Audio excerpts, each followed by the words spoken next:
Now, for more insight into this report, let's talk to Mr. Ma Jun, Director of the Institute of Public and Environmental Affairs, a registered NGO based in Beijing. Thank you very much for joining us, Mr. Ma. So there have been many concerns over the quality of China's environment. What would you say are some of the reasons for the current quality of the environment and the impact it has on people's daily lives? I think the primary reason is the discharge. The emission discharge is still way beyond our environmental capacity.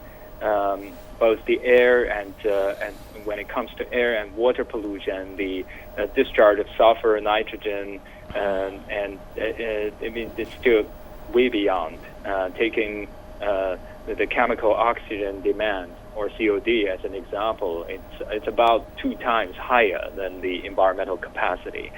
So the impact is big. I mean, first, it will have an impact on public health when hundreds of millions of urban residents being exposed to badly polluted air, and when about 300 million rural residents exposed to water pollution, and some 20% of the cropland contaminated, meaning that through the food chain, people's health could be threatened. And we notice a rise of certain diseases in the cities and in some of the countryside areas.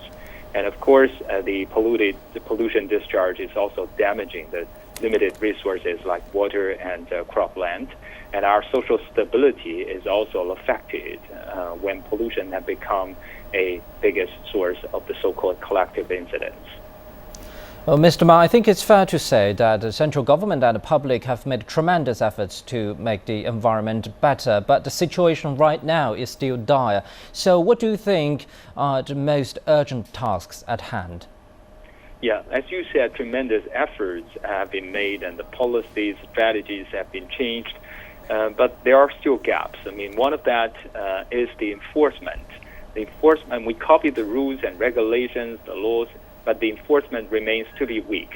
And environmental litigation, a very important way for the for pollution control and protection in the Western world. I mean, that channel still is not quite open here. And then if we want to change, of course, we need to strengthen the enforcement. We need to give people the legal rights to protection their rights, and then tap into some of the market approach, raising the price of water and some of the natural resources will also be helpful.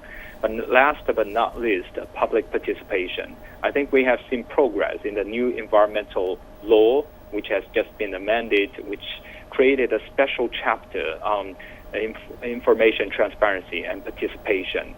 I think progress has been made on transparency, which provides people the access to information and then give the stakeholders a chance to participate. And I think all these are hopeful signs. Thank you very much. Mr. Ma Jun, Director of the Institute of Public and Environmental Affairs.